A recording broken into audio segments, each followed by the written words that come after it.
Salut à tous, comment vous allez? Moi je vais bien. Aujourd'hui on va faire un épisode beaucoup plus technique sur la stabilisation. Donc on va parler un petit peu de tout ce qui se passe à l'intérieur de vos objectifs quand l'image est stabilisée.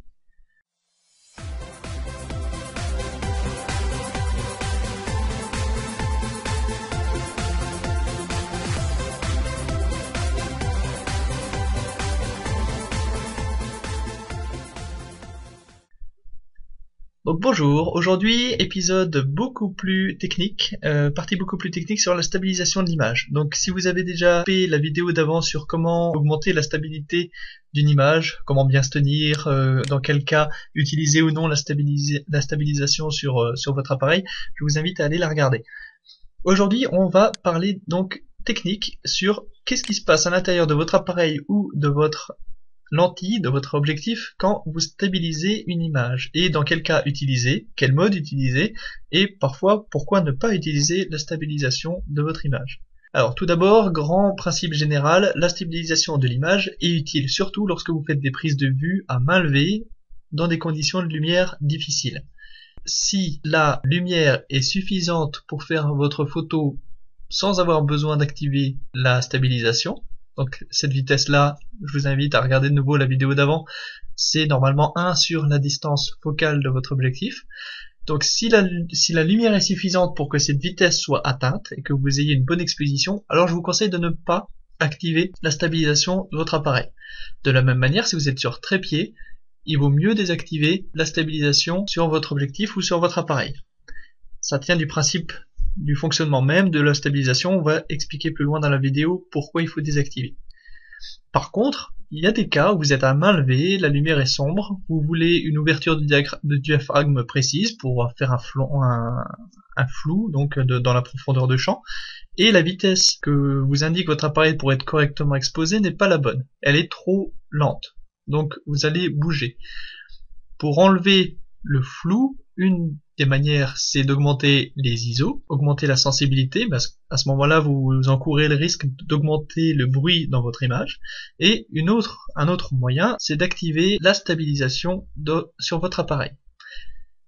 Dans ce cas, on dit qu'on gagne 2 à 5 stops d'exposition sur une image, ce qui correspond à pouvoir augmenter le temps d'exposition de 4 à 20 fois. Pour chaque lentille, la stabilisation augmente de 2 à 5 stops, c'est écrit dans la notice, la qualité de la stabilisation est décrite dans la notice. Donc ce que vous pouvez gagner en temps d'exposition est indiqué, c'est dépendant de la qualité de la stabilisation par objectif. Donc on va parler un petit peu ici des détails techniques. Il y a deux grandes catégories. Il y a la stabilisation à l'intérieur d'un objectif. Donc à ce moment-là, c'est un groupe de lentilles en plus qui a été ajouté à l'intérieur de votre objectif et qui corrige les mouvements. Ou alors, c'est une stabilisation qui se fait à l'intérieur du boîtier. À ce moment-là, c'est dans le corps même du boîtier, c'est le capteur qui est au fond, donc sur lequel s'imprime la photo, c'est le capteur lui-même qui bouge. Il y a un troisième type de stabilisation, donc la stabilisation, donc ça c'est le cas de stabilisation optique, et dans le cas de stabilisation digitale, on verra par la suite. Donc ici on va parler des stabilisations qui se passent d'abord à l'intérieur même de votre objectif. Donc c'est un système qui s'appelle IS pour stabilisation de l'image chez Canon ou VR pour réduction des vibrations chez Nikon. Donc première caractéristique que l'on voit, c'est que les objectifs qui comportent ce système de stabilisation sont plus lourds. Ça vient de l'ajout qu'on a de lentilles en plus à l'intérieur du corps même de votre objectif. Donc chaque objectif est composé d'un certain nombre de lentilles qui améliorent la qualité optique de l'image. Donc il y a les lentilles qui correspondent à la correction des aberrations chromatiques, etc. Et il y a un groupe de lentilles dédié à la stabilisation de l'image. C'est pour ça que les objectifs qui sont équipés de la stabilisation optique sont plus lourds que ceux qui ne le sont pas. En plus, généralement, ce sont des versions remaniées, donc plus récentes, d'un objectif. Donc ils ne sortent pas forcément en même temps les objectifs stabilisés ou non. Donc il y a peut-être des groupements de lentilles qui ont été rajoutés en plus, et donc la qualité optique même de l'objectif est différente. Des fois il y a 10 ans d'écart entre la version stabilisée ou non d'un objectif, donc la qualité optique des autres groupements de lentilles a pu changer entre temps. Le premier objectif équipé de la stabilisation c'était en 1994 chez Nikon et un an plus tard chez Canon. Donc il y a plusieurs arguments qui jouent en faveur de la stabilisation à l'intérieur même de l'objectif. Donc tout d'abord, le processeur qui est dédié à la correction du mouvement est inclus à l'intérieur d'un objectif en particulier, donc il est optimisé pour fonctionner sur cet objectif précis. Et ensuite, la stabilisation se fait grâce à un groupement de lentilles à l'intérieur de l'objectif, comme on a dit, et il est proche de la lentille frontale, plus proche que n'est le capteur de l'appareil, donc il permet de corriger des mouvements de plus grande amplitude. Un petit mouvement des lentilles à l'intérieur de votre objectif sera plus efficace que le mouvement du capteur de l'appareil. C'est encore plus amplifié si on utilise un téléobjectif. Et en plus, ce système-là, donc ça permet la stabilisation de l'image lors de la prise de vue, donc ce que vous voyez par le viewfinder, donc le live view si vous voulez, de votre appareil, lorsque vous faites le cadrage de la photo avant de déclencher. Il y a des arguments par contre qui sont en faveur de la stabilisation par le boîtier, donc par le mouvement du capteur au moment de capturer la photo. Tout d'abord, l'argument d'efficacité pour tous les objectifs. En effet, la stabilisation se fait à l'intérieur du boîtier, donc vous n'avez pas besoin d'acheter à chaque fois la version stabilisée des objectifs.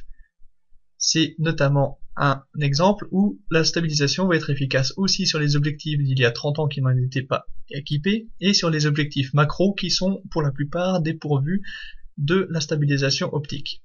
Et on sait à quel point, dans le cadre des photos macro, c'est souvent par manque de lumière que les photos sont loupées.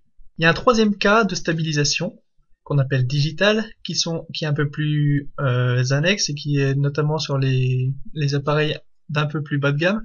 Alors, ce qui se passe dans ce cas-là, c'est que ce sont les pixels hors champ, donc il y a une petite marge de pixels qui ne sont pas capturés par la photo, mais qui sont utilisés cette fois-ci pour trouver le point de stabilité.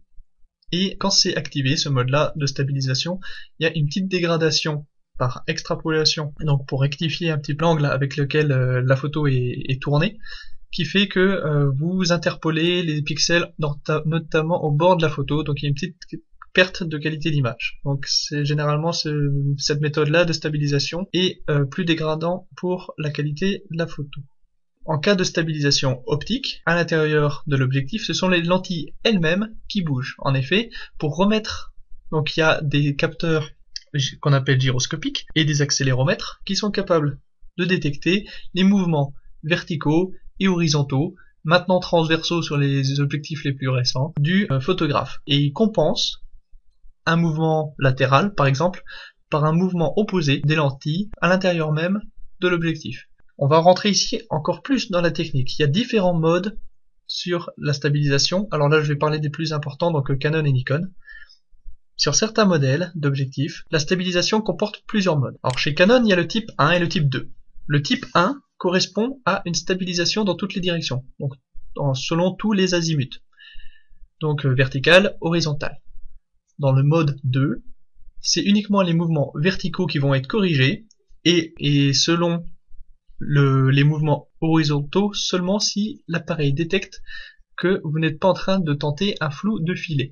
Alors, c'est quoi d'abord un flou de filet? C'est par exemple quand vous avez une compétition de moto et que la moto arrive vite, vous suivez en fait avec votre objectif le mouvement de la moto pour que la moto soit nette mais que le fond soit flou.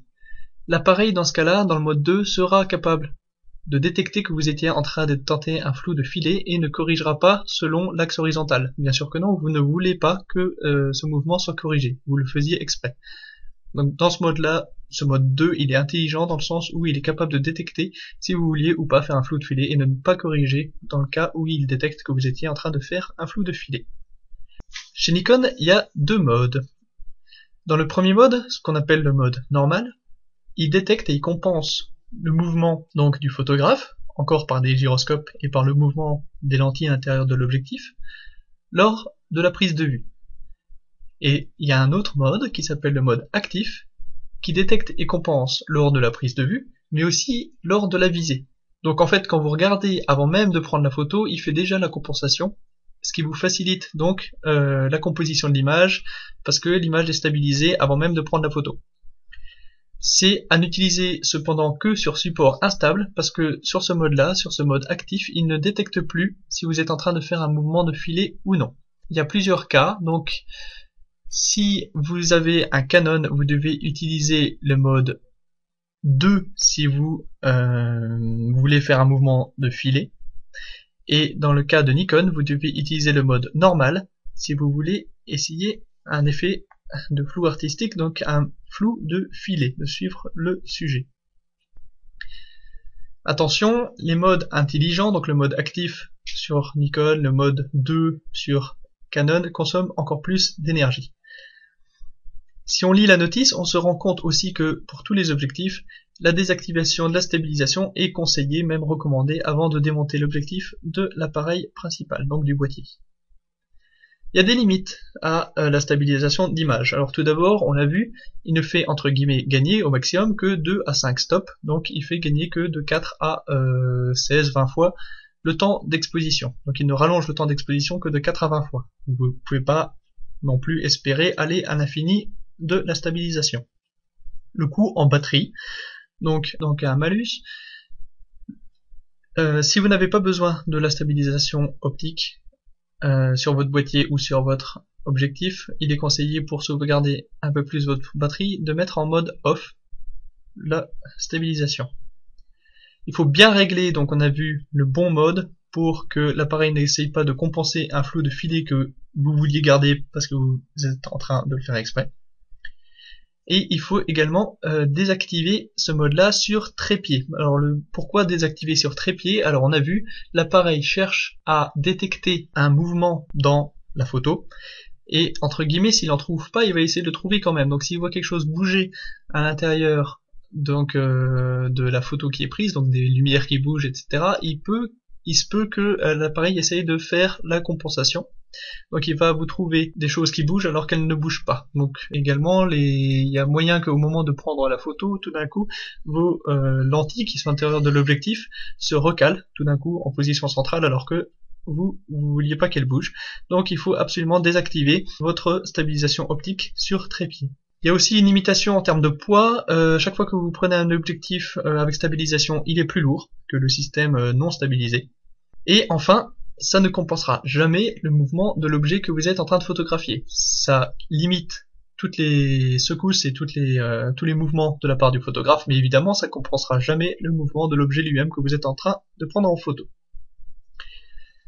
Alors je vais faire un petit aparté sur le live view. C'est une autre manière que j'avais oublié de mettre dans la vidéo précédente pour encore stabiliser un petit peu plus l'appareil. Donc en plus des techniques que j'avais proposées sur la vidéo précédente, donc comment se passer, comment bien utiliser un trépied, etc.